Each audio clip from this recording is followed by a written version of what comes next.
بسم اللہ الرحمن الرحیم الرحمن علم القرآن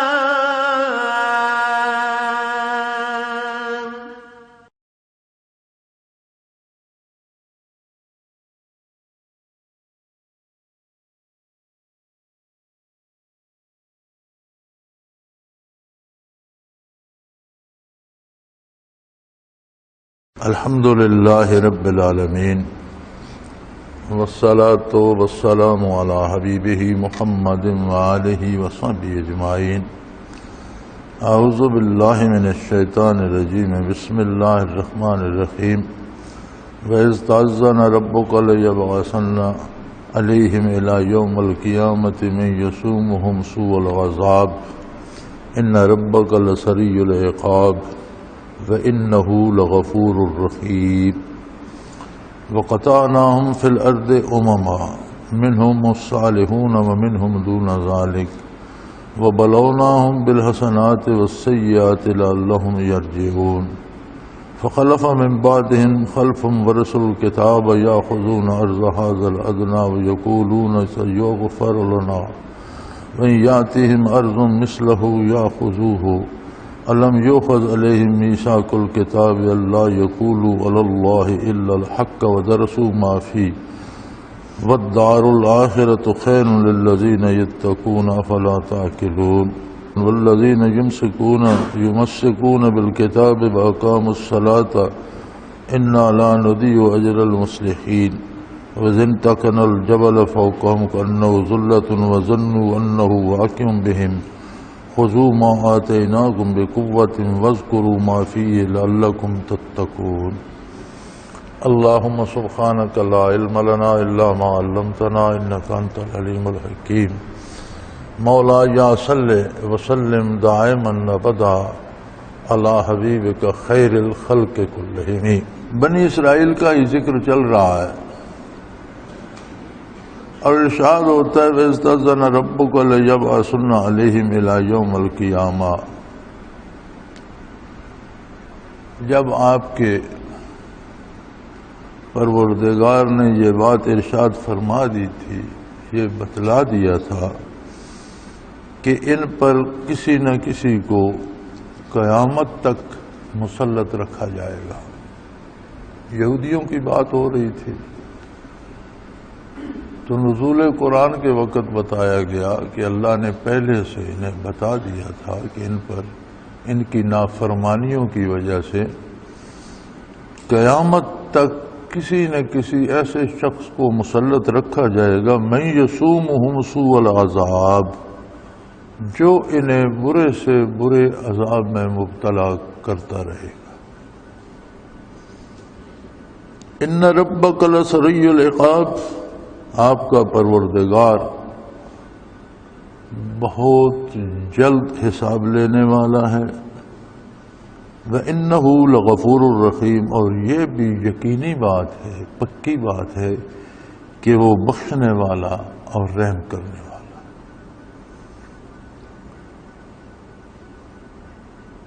بنی اسرائیل کی مسلسل نافرمانیوں اور کوتاہیوں کی وجہ سے اللہ کریم نے ایک دائمی عذاب ان پر مسلط کر دیا کہ کوئی نہ کوئی شخص تم پر ہمیشہ مسلط رہے گا جو تمہیں مصیبت میں مبتلا رکھے گا.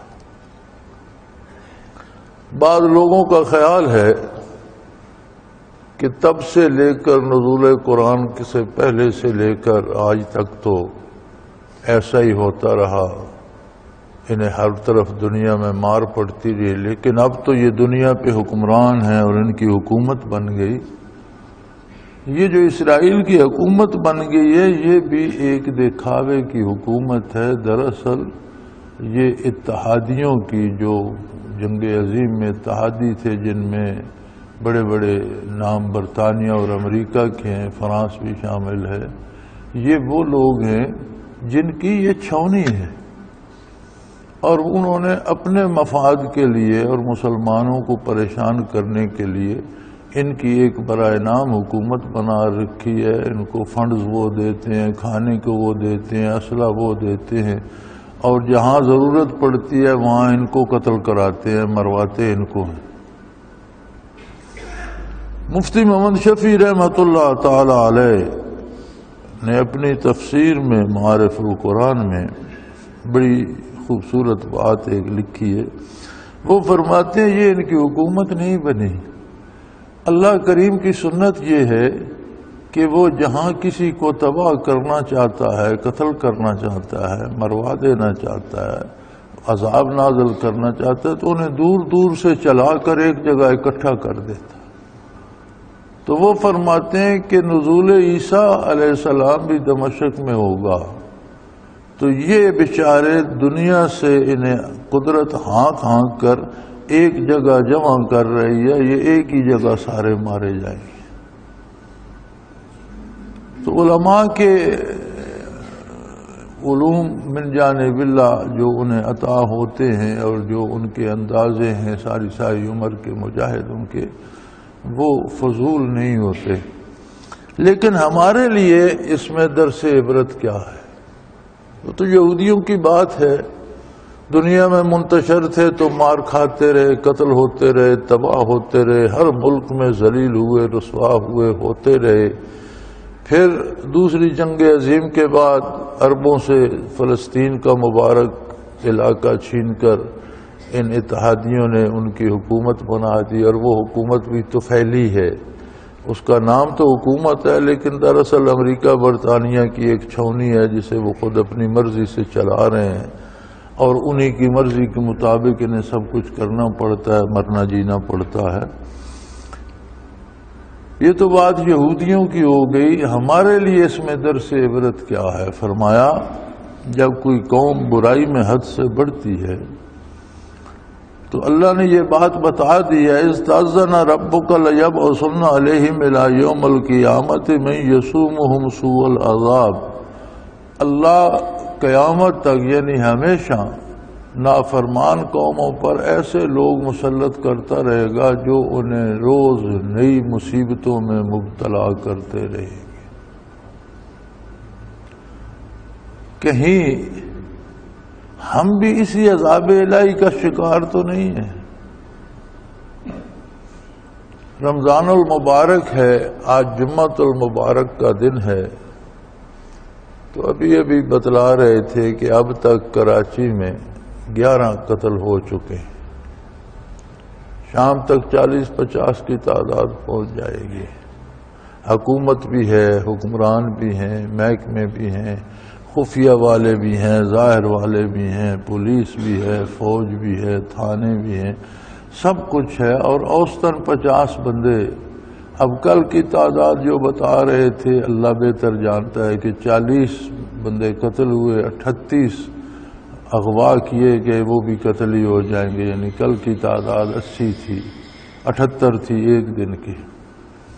تو جس ایک قوم کے ایک آباد مرکزی بنیادی تجارتی اور مہذب شہر میں 70-80 بندے ایوریج روزانہ قتل ہو جائیں اور حکومت کو بھی فکر نہ ہو، کوئی قاتل بھی نہ پکڑا جائے، تو یہ عذاب الہی نہیں تو کیا ہے؟ وہ جس عذاب کے مستحق یہودی ٹھہرے تھے، کیوں ٹھہرے تھے؟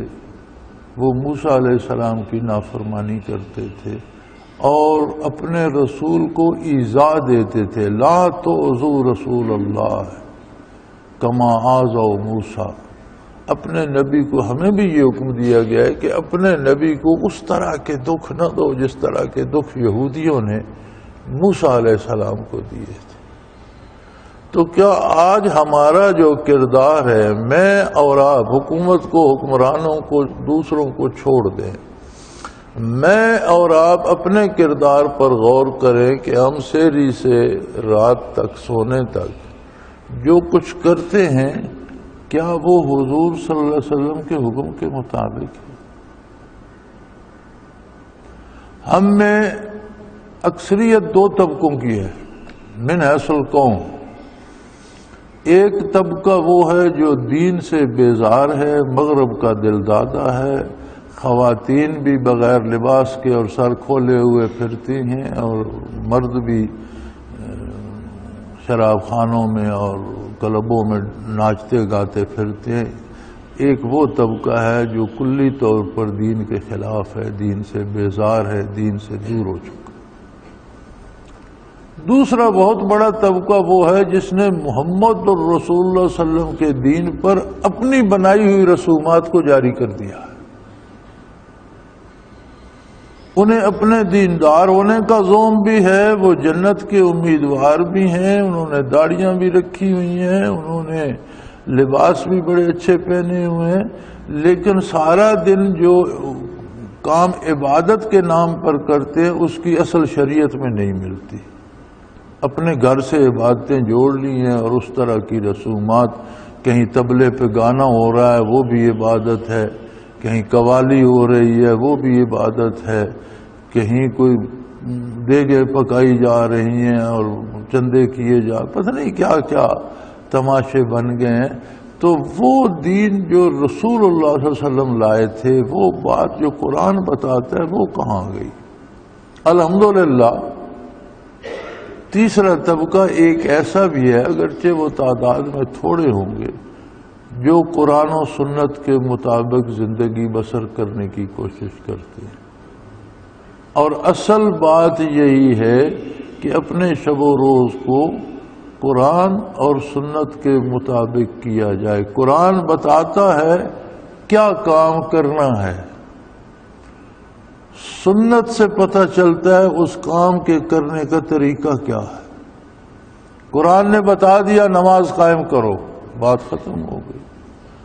اب نماز کیسے پڑھنی ہے، اس کی شرائط کیا ہیں، اس کے اوقات کیا ہیں، اس کے لیے وضو کیسے کرنا ہے، لباس کیسا ہونا چاہیے، قبلہ رخ ہونا ہے، کس کس وقت کتنی رکعت پڑھنی ہے، ان رکعت کے اندر پڑھنا کیا ہے، رکوع و سجود میں کیا پڑھنا ہے، یہ ساری تفصیل سنت بتاتی ہے، یہ ساری تفصیل رسول اللہ صلی اللہ علیہ وسلم بتاتے ہیں۔ قرآن بتا دیتا ہے کہ صاحب حیثیت پر حج فرض ہے، اب حج کیسے کرنا ہے، اس کی سفر کی شرائط کیا ہے، پچھلوں کو خرچ دے کر جانا ہے، اپنا لے کر جانا ہے، راستہ صاف ہے، وہاں جا کر کس تاریخ کو کس دن کو کیا کرنا ہے، یہ سارا متعین ہے سنت میں۔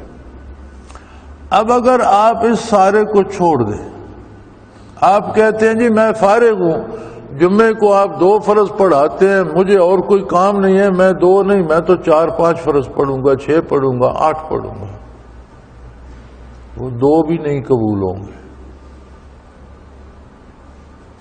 اللہ کا حکم ہے نماز پڑھنے کا، اور محمد الرسول اللہ صلی اللہ علیہ وسلم کا طریقہ ہے کہ کس طرح پڑھنے ہیں۔ اب آپ جمعے کی جماعت کے ساتھ 2 ہی فرض پڑھیں گے تو قبول ہوں گے، 1 بھی قبول نہیں ہوگا، 3 بھی قبول نہیں ہوں گے۔ اگر اس شرط کو ہم اپنے روزمرہ کے معمولات پہ لگا کر اور اپلائی کر کے دیکھیں تو ہم دین کے نام پر کیا کیا کرتے ہیں؟ کیا یہ عہد رسالت میں ہوتا تھا؟ کیا حضور نے اس کے کرنے کا حکم دیا، اس کی اجازت دی؟ نہیں دی۔ تو یہ عمل نہ کرنے سے احکام کی تعمیل کو بگاڑ کر اپنی طرف سے اس میں چیزیں داخل کرنا، یہ اس سے بڑا ظلم ہے۔ تو اس کا نتیجہ کیا ہوگا؟ فرمایا آخرت کی بات تو آخرت میں دیکھیں گے، دنیا میں تم پر ایک سے ایک ظالم مسلط کر دوں گا، تم مرتے رہو گے، کٹتے رہو گے، لٹتے رہو گے، تمہیں سزا ملتی رہے گی، حکمران بیٹھ کر عیش کرتے رہیں گے، چین کی بانسری بجاتے رہیں گے اور وزارتیں بانٹتے رہیں گے، دولت بانٹتے رہیں گے، تم یہ لے لو، مجھے وہ دے دو، کوئی نہیں پوچھے گا تمہیں۔ یہ عجیب عذاب ہے کہ تمہارے پروردگار نے بتا دیا کہ تم پر قیامت تک ایسا بندہ مسلط کر دوں گا جو تمہیں عذاب پر عذاب، نت نئے عذاب میں مبتلا کرتا چلا جائے گا۔ گیس مہنگی ہو گئی جی، بجلی ہے نہیں، قیمت بڑھائی جا رہی ہے، تیل کی قیمتیں آسمان کو چھو رہی ہیں، آٹا ملتا نہیں، زرعی ملک ہے، آٹا کھانے کو نہیں ملتا، پیسے پاس ہیں، بازار میں چیز کوئی نہیں ملتی. تو یہ عذاب الہی ہے. فرمایا یقینی بات ہے کہ آپ کا پروردگار بڑا جلدی پکڑتا ہے، بھاگنے نہیں دیتا. لیکن یہ بات بھی یقینی ہے کہ جو کچھ بھی ہو چکا ہے، جب بھی توبہ کر لو تو یہ بھی یقینی بات ہے کہ وہ معاف کرنے والا، رحم کرنے والا بھی. تو یار ہم میں سے کوئی تو توبہ کرے، میں تو کروں، آپ تو کریں. توبہ کا مطلب ہوتا ہے یہ عہد کرنا کہ جو گناہ میں کر رہا ہوں آئندہ یہ نہیں کروں گا، اور آئندہ اسے چھوڑ دینا، اسے توبہ کہتے ہیں. زبانی توبہ توبہ کہنے سے توبہ نہیں ہوتی. توبہ کا مطلب ہے کہ جو غلطیاں میں کر رہا ہوں میں انشاءاللہ آئندہ یہ نہیں کروں گا، اللہ جو ہو چکا مجھے معاف فرما دے. تو فرمایا پکی بات ہے، اللہ کی گرفت بھی بڑی سخت ہے اور فوراً پکڑتا ہے، کوئی اس سے بھاگ نہیں سکتا. لیکن وہ بخشنے والا بھی ہے، رحم کرنے والا بھی ہے. اس سے بخشش مانگ لو، اس سے رحمت طلب کر لو، توبہ کر کے واپس آ جاؤ. پھر دوسری سزا دی، یعنی جو سزائیں دی یہودیوں کو ان کا ذکر ہو رہا ہے. دوسری کون سی سزا دی؟ وَقَطَعْنَاهُمْ فِي الْأَرْضِ أُمَّمًا، ہم نے ان کو زمین پر جماعتیں جماعتیں، فرقے فرقے بنا دیا. یہ ایک نئی مصیبت ہے کہ سارے اللہ کو مانتے تھے، موسیٰ علیہ السلام کو نبی مانتے تھے، تورات کو اللہ کی کتاب مانتے تھے، لیکن فرقے فرقے بن گئے. ہر فرقہ کہتا تھا دوسرا کافر ہے، میں جنتی ہوں، یہ دوستی ہے. یہ کیا تھا؟ عذاب الہی تھا. ہم پر تو نہیں ہے نا، کہیں ہم بھی فرقوں میں بٹ کر ایک دوسرے کو کافر کافر تو نہیں کہتے پھرتے. اگر کہتے پھرتے ہیں تو پھر دوسرا عذاب جو یہودیوں پر تھا وہ بھی ہم پر آ گیا. اس کا مطلب ہے کہ ہمارا کردار انہیں یہودیوں کی طرح ہے. وہ موسیٰ علیہ السلام کی ایذا کا سبب بنتے تھے، ہم محمد الرسول اللہ صلی اللہ علیہ وسلم کی ایذا کا سبب بن رہے ہیں. لہذا ہمیں بھی اللہ نے فرقوں میں بانٹ دیا. ہر فرقہ دوسرے کو کافر کہتا ہے، اس کے قتل کے در پایا ہے، اسے مار دینا چاہتا ہے.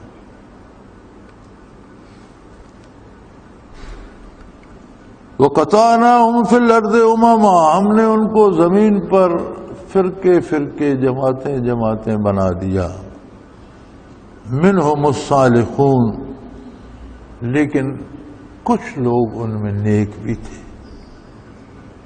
جو ظلم سے بھی بچے رہے، کوئی ظالم بھی ان کا کچھ نہ بگاڑ سکا، اور جو تفرقہ بازی سے بھی بچے رہے، نہ کسی فرقے کا انہوں نے ساتھ دیا نہ کسی کی مخالفت کی، حق بات کرتے رہے اللہ کی رضا کے لیے، اللہ کے نبی کی رضا کے لیے، کسی کی مخالفت یا موافقت کے لیے نہیں. وَمِنْهُمْ دُونَ ذَلِكَ، اور بدکار بھی تھے. کچھ لوگ نیک بھی تھے، کچھ بدکار بھی تھے. وَبَلَوْنَاهُمْ بِالْحَسَنَاتِ وَالسَّيِّئَاتِ لَعَلَّهُمْ يَرْجِعُونَ، تو ہم نے دونوں طرح کے امتحان ان پر بھیجے، خوشحالی بھی بھیجی، تنگ دستی بھی بھیجی. وَبَلَوْنَاهُمْ بِالْحَسَنَاتِ وَالسَّيِّئَاتِ، ہم نے ان کو حسنات یعنی فراخی بھی دی، تنگی بھی دی. غرض یہ تھی لَعَلَّهُمْ يَرْجِعُونَ، غرض یہ تھی کہ یہ ان مصائب سے سبق حاصل کریں، اللہ کی بارگاہ میں توبہ کریں اور اپنے مرکز پر بارگاہ رسالت میں واپس آ جائیں، واپس آ جائیں اپنے نبی کے در پر، اور اپنے نبی پاک صلی اللہ علیہ وسلم کا دامن تھام لیں اور ہر کام اس طریقے سے کریں جس طریقے سے کرنے کا حکم نبی کریم صلی اللہ علیہ وسلم نے ارشاد فرمایا ہے.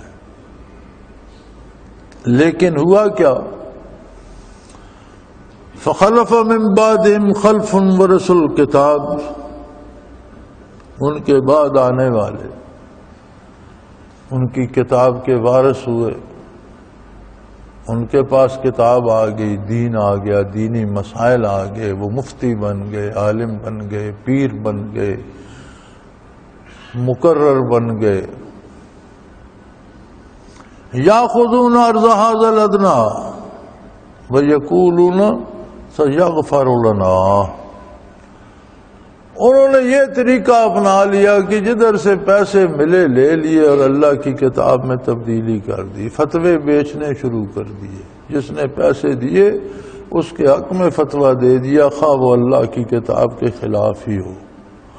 اور اس پر دعویٰ یہ ہے، یعنی اللہ کی کتاب میں تحریف کر دی، تبدیل کر دیے احکام، اور اس پر دعویٰ یہ ہے کہ ہم بخشے بھی جائیں گے۔ اللہ کریم معاف کرے، شرعی بدعات جتنی ہیں یہ ساری کتاب یا سنت میں تحریف کر کے بنتی ہیں، اور مزے کی بات یہ ہے کہ ان پر عمل کرنے والے کو اپنے جنتی ہونے کا بھی گمان ہوتا ہے کہ یہ کام کر کے مجھے جنت ملے گی۔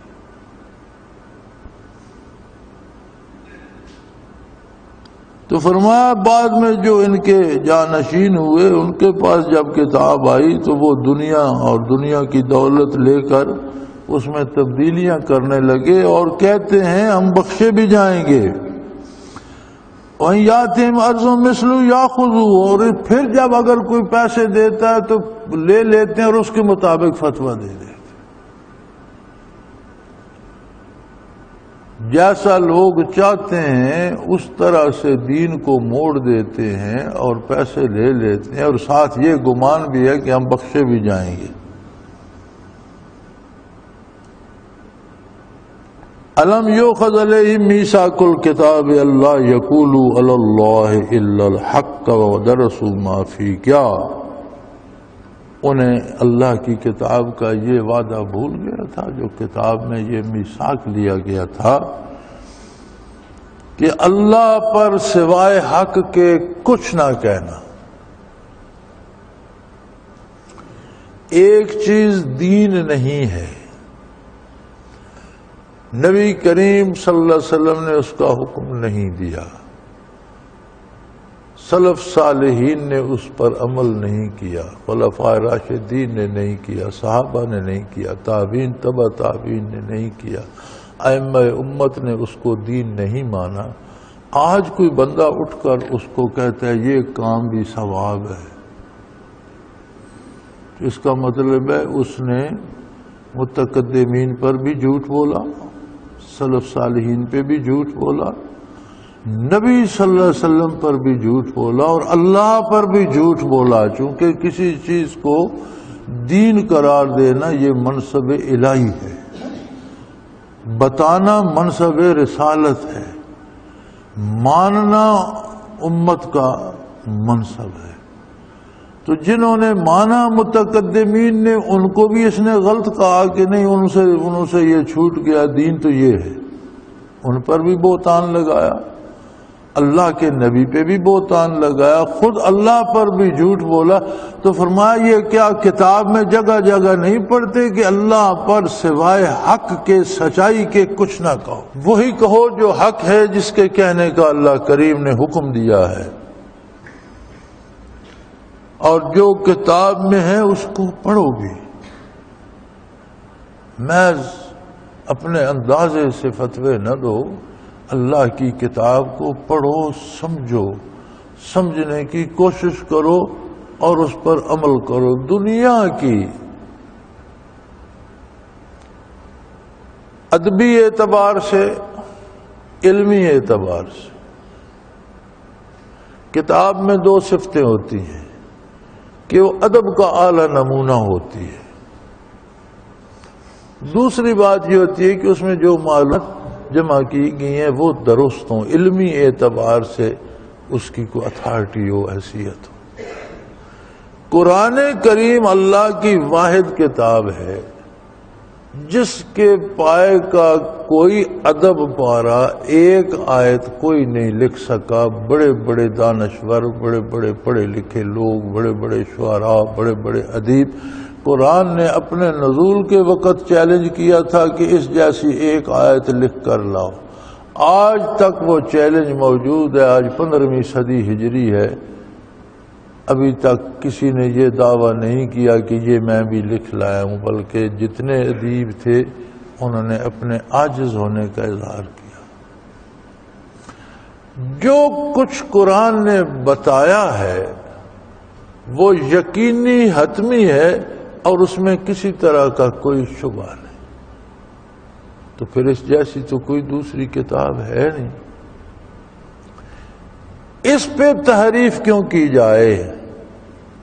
اب کوئی یہ کہے کہ میں قرآن کی آیات بدل دوں تو وہ بدل نہیں سکتا، چونکہ اللہ نے قرآن کی حفاظت کا ذمہ لیا ہے. کوئی زیر زبر نقطہ تبدیل نہیں کر سکتا.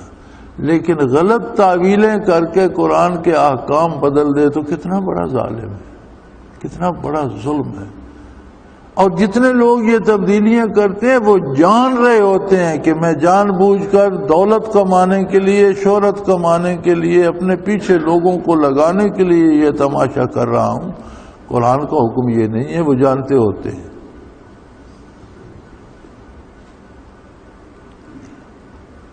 فرمایا وَلَدَارُ الْآخِرَةُ خَيْرٌ لِلَّذِينَ يَتَّقُونَ أَفَلَا تَعْقِلُونَ. جو لوگ اللہ کی اطاعت اور نبی کا اتباع اختیار کرتے ہیں، جو لوگ نبی صلی اللہ علیہ وآلہ وسلم کی پیروی پہ جان لگا دیتے ہیں، اگر دولت دنیا ان کے پاس نہ بھی ہو تو کوئی بات نہیں، کیونکہ اللہ انہیں آخرت سے سرفراز فرماتا ہے. اور آخرت دنیا سے بے بہا بہتر چیز ہے جسے ہمیشہ رہنا ہے.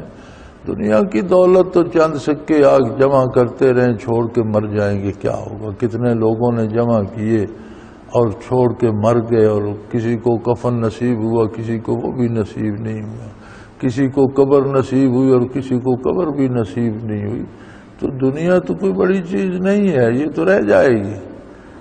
تو فرمایا اگر تقوی اختیار کرو، تقوی ہوتا ہے اللہ کی اطاعت خلوص کے ساتھ، نبی کریم صلی اللہ علیہ وسلم کی پیروی پورے خلوص کے ساتھ، یہ تقوی ہے. افلا تعقلون. لوگوں تم میں اتنی عقل بھی نہیں ہے، تم یہ بھی نہیں کر سکتے کہ تم اپنے نبی صلی اللہ علیہ وسلم کا دامن تھام لو اور کسی دوسرے کی پرواہ نہ کرو. کوئی پیر صاحب، کوئی مولانا، حتیٰ کہ جنہیں ہم امام مانتے ہیں، ائمہ فقہ، ائمہ تفسیر، ائمہ حدیث، اپنی طرف سے ایک لفظ بتانے کے مجاز نہیں ہے. اللہ ان پر کروڑوں رحمتیں فرمائے، ان کا امت پر احسان ہے کہ انہوں نے زندگیاں صرف کر دیں اور اللہ اور اللہ کے حبیب کا پیغام امت تک پہنچایا. لیکن یہ منصب انہیں اس لیے نصیب ہے کہ خالص وہ بات پہنچاتے ہیں جو قرآن کی ہے، جو حدیث کی ہے. اگر اس میں وہ اپنی بات داخل کرنا چاہیں تو نہیں مانی جائے گی. ماں و شما اور آج کل کے مولوی اور پیروں کی حیثیت کیا ہے کہ پیر صاحب نے فرما دیا. جی پیر صاحب ہوتے کون ہیں فرمانے والے؟ یہ فرمانے کا حق اللہ کو ہے، اللہ کے رسول کو ہے. تیسرا بندہ صرف اللہ اللہ کے رسول کا پیغام پہنچا سکتا ہے، اپنی طرف سے اس میں مداخلت نہیں کر سکتا. افلا تعقلون. تم لوگوں میں اتنی عقل بھی نہیں ہے، اتنی بات کو بھی نہیں سمجھ سکتے. والذین یمسکون بالکتاب وَأَقَامُوا الصَّلَاةَ اِنَّا لَا نُضِيعُ أَجْرَ الْمُصْلِحِينَ. یاد رکھو جو لوگ اللہ کی کتاب کے ساتھ چمٹ جاتے ہیں، پکڑ لیتے ہیں قرآن کو، ہر بات میں قرآن کی اطاعت کرتے ہیں اور اللہ کی اطاعت کرتے ہیں. اقام الصلاۃ، عبادات کو جاری رکھتے ہیں. عبادت، ہر اطاعت عبادت ہے. صلاۃ اگرچہ مختص ہو گیا لفظ نماز کے لیے، لیکن صلاۃ سے مراد عبادت ہے، ہر عبادت صلاۃ ہے، اور ہر حکم کی تعمیل عبادت ہے۔ نبی کریم صلی اللہ علیہ وسلم کا ارشاد ہے مومن کی دنیا بھی دین ہے، جو دنیا کے کام کرتا ہے وہ بھی عبادت ہے، اس لیے کہ وہ اللہ و اللہ کے رسول کے حکم کے مطابق کرتا ہے، اور اللہ کے حکم کے مطابق کرنا ہی عبادت ہے۔ تو مومن کی دنیا بھی دین ہے۔ فرمایا جن لوگوں نے کتاب کو یمسکون خوبصورتی مضبوطی سے پکڑ لیا اور اللہ کی اطاعت پر کاربند ہو گئے، ایسے نیکوکاروں کا اجر ہم ضائع نہیں کرتے، انہیں کروڑوں گنا زیادہ دیتے ہیں، ان کے اجر میں نہیں کرتے۔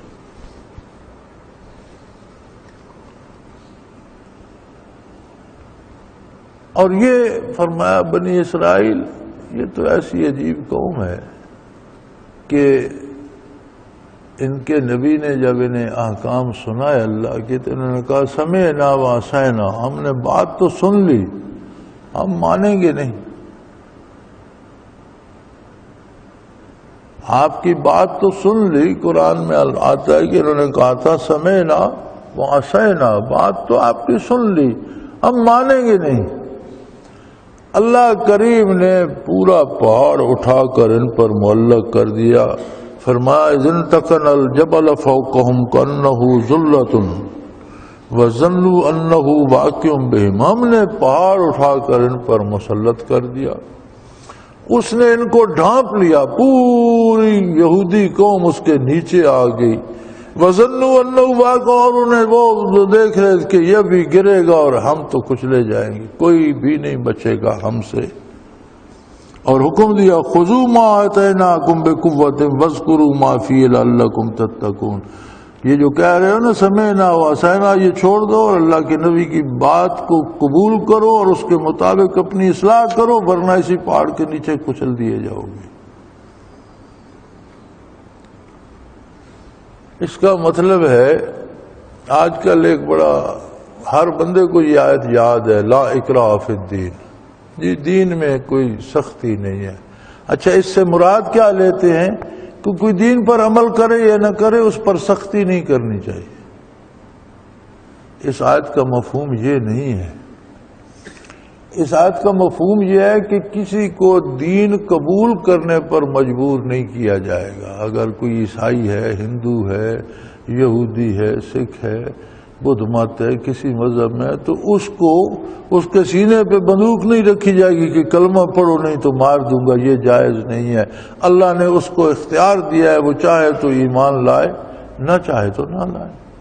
لیکن جو کلمہ پڑھ لے اس نے اپنی مرضی سے اسلام قبول کیا، پھر اس کو مجبور کیا جائے گا اسلام پر عمل کرنے۔ یہودیوں نے نبی کو مان لیا تھا، کلمہ پڑھ لیا، اللہ کا بھی نبی کا بھی، کہنے لگے ہم سے اطاعت نہیں ہوتی، اللہ نے کہا تمہاری ایسی تیسی، اوپر پہاڑ معلق کر دیا، نہیں ہوتی تو میں گرا دوں گا، پس جاؤ گے۔ وہ مان گئے، کرتے ہیں جی کرتے ہیں، یا اللہ پہاڑ ہٹا دے، کرتے۔ اس کا مطلب ہے کہ جو دین کو اپنی مرضی سے قبول کر لے، پھر حکومت وقت مکلف ہے کہ اس کو پابند کرے دینی احکام پر عمل کرنے کا، اور جو نہ کرے اسے سزا دی جائے۔ آپ صرف نماز کا دیکھ لیں تو ائمہ فقہ میں سے 3 امام احمد بن حنبل اور امام شافعی، 3 امام سوائے امام ابو حنیفہ کے، باقی تینوں ائمہ کرام یہ کہتے ہیں کہ حکومت کے ذمے ہے کہ جو شخص نماز ادا نہیں کرتا اسے سرکاری کارندے کہیں نماز پڑھا کر، تو کہتا ہے جی پڑھوں گا، پڑھتا نہیں، دوسری بار پھر کہیں، تیسری بار پھر تلقین کریں، اگر تینوں بار کہہ دیتا ہے پڑھوں گا، پڑھتا نہیں، تو اسے قتل کر دیا جائے، اس کا جنازہ نہ پڑھا جائے اور اسے مسلمانوں کے قبرستان میں دفن نہ کیا جائے۔ اگر تو انکار کرتا ہے نہیں پڑھتا، پھر تو کافر ہو گیا۔ پھر تو ویسے مارا جائے گا مرتد ہو کر۔ اگر کہتا ہے پڑھوں گا اور عملاً پڑھتا نہیں تو چوتھی بار کہنے کی ضرورت نہیں، اسے حکومت قتل کرا دے، اس کا جنازہ نہ پڑھا جائے، مسلمانوں کے قبرستان میں دفن نہ کیا جائے۔ امام ابو حنیفہ رحمۃ اللہ علیہ نے اس جگہ دوسرا راستہ نکالا ہے، فرمایا اسے قتل نہ کیا جائے، اسے جیل میں ڈال دیا جائے اور اسے موقع دیا جائے شاید کبھی وہ توبہ کر لے۔ لیکن اگر جیل میں بھی وہ نماز کی پابندی اختیار نہ کرے اور مر جائے تو پھر وہ فرماتے ہیں پھر اس کا جنازہ پڑھنا جائز نہیں ہے اور اسے مسلمانوں کے قبرستان میں بھی دفن نہ کیا جائے۔ یہ رعایت اکیلے امام ابو حنیفہ دیتے ہیں کہ اسے زندہ رہا جائے، جیل میں بند کر دیا جائے، کبھی شاید توبہ کر لے، اسے موقع دیا جائے، لیکن اگر بغیر توبہ کے مر جائے تو پھر اس کا وہی علاج ہے۔ ورنہ تینوں امام اس پہ متفق ہیں۔ آپ اپنے ارد گرد دیکھ لیں کتنے ہم میں سے لوگ ہیں جو واجب القتل ہیں۔ ہم ایک دوسرے کو کیوں قتل کر رہے ہیں؟ ہم ایک دوسرے کو کیوں مار رہے ہیں؟ مارنے والا کوئی نہیں جانتا میں نے کس کو مار دیا، مرنے والا جانتا نہیں مجھے کس نے مار دیا۔ یہ نافرمانی کی سزا ہے، عذاب الہی ہے، ہم ہیں ہی واجب القتل۔ اگر ہم توبہ نہیں کرتے تو پھر ہم ہیں ہی واجب القتل، پھر ہمارے ساتھ یہی ہوگا۔ اگر ہم نمازیں پڑھتے ہیں وہ دکھاوے کے لیے، اپنی پارسائی جتانے کے لیے، عبادت کرتے ہیں تو اس میں بدعات شامل کر لیتے ہیں، اپنی رسومات شامل کر لیتے ہیں، تو بڑے تھوڑے لوگ ہیں جو خلوص سے اللہ کو یاد کرتے ہیں اور اللہ کے رسول کے احکام کو تلاش کر کے ان کی پیروی کرتے ہیں۔ فَاسْأَلُوا أَهْلَ الذِّكْرِ إِن كُنتُمْ لَا تَعْلَمُونَ، یار تمہیں پتہ نہیں ہے تو جن کو پتہ ہے ان سے پوچھو، تلاش کرو، مسائل کو تلاش کرو، احکام کو پوچھو، روزمرہ کے احکام تو پوچھ کر یاد کر لو۔ تو اللہ کریم ہمیں معاف فرمائے۔ قرآن کریم کوئی تاریخ کی کتاب نہیں ہے اور کس سے بیان نہیں کرنا چاہتا۔ قرآن کریم جس قوم کے جو واقعات بیان فرماتا ہے اس سے مراد یہ ہوتی ہے کہ اپنے آپ کو اس آئینے کے سامنے کھڑا کر کے دیکھو کہیں تم بھی یہی جرم تو نہیں کر رہے، اگر یہ جرم کر رہے ہو تو پھر سزا بھی وہی ہوگی جو اس قوم پر آئی۔ تو ان آیات مبارکہ میں ہمارے لیے درس عبرت ہے کہ اللہ سے رجوع کریں، توبہ کریں، حضور کی بارگاہ میں حاضر ہوں اور اللہ سے دعا کریں اللہ ہمارے گناہ معاف فرما دے، توفیق عمل عطا کر ہم اپنی ایمانداری سے پوری کوشش کریں گے کہ تیری اطاعت کریں، تیرے حبیب صلی اللہ علیہ وسلم کا اتباع کریں۔ وآخر دعوانا ان الحمدللہ رب العالمین۔ اللہ اللہ اللہ اللہ اللہ اللہ اللہ اللہ۔ حضرت امیر محمد اکرم آبان مد ذلہ العالی دارالعرفان منارہ ضلع چکوال میں سالہ سال سے قرآن و حدیث کے اوپر خطابات کر رہے ہیں اور سلسلہ نقشبندیہ اویسیہ کے مطابق لوگوں کو ذکر الہی کی تربیت دے رہے ہیں۔ وہ قرآن پاک کی تفسیر ترتیب وار بیان کر رہے ہیں۔ تفسیر قرآن کو وہ موجودہ ملکی اور بین الاقوامی حالات کے مطابق بیان کرتے ہیں۔ موٹر وے سے کلر کہار کے انٹرچینج سے نکلتے ہوئے، کلر کہار کی جھیل سے ہوتے ہوئے میانی، بوچھال اور نور پور سے گزرتے ہوئے دارالعرفان منارہ پہنچ سکتے ہیں۔ حضرت امیر محمد اکرم آبان نے بچیوں اور بچوں کی دینی اور دنیاوی تعلیم کے لیے سقارہ اکیڈمی کے نام سے ایک درسگاہ بھی قائم کی ہے، جس کا افتتاح ملک پاکستان کے صدر جنرل محمد ضیاء الحق نے اپنے دست مبارک سے کیا تھا۔ وہ تمام احباب جو اسلام کی طلب رکھتے ہیں ان سے گزارش ہے کہ دارالعرفان منارہ ضلع چکوال میں امیر محمد اکرم آبان صاحب کے خطابات سے مستفید ہوں۔ وہ ہر جمعے کو نماز سے پہلے بیان فرماتے ہیں۔ ہر ماہ کی پہلی اتوار کو ماہانہ اجتماع ہوتا ہے جس میں آپ خصوصی خطاب فرماتے ہیں اور پاکستان کے چاروں صوبوں سے احباب اس اجتماع میں شرکت کرتے ہیں۔ اس کے علاوہ یہاں سال میں 2 مرکزی اجتماعات بھی ہوتے ہیں، ایک رمضان المبارک میں اعتکاف کا اجتماع اور دوسرا جولائی اور اگست میں 40 دن کا اجتماع ہوتا ہے جس میں روحانی تربیت کی جاتی ہے۔ اپنا خون سیماب دے کر اتنا ہم کر جائیں گے، نام آقا کا چمن میں پھر رقم کر جائیں گے۔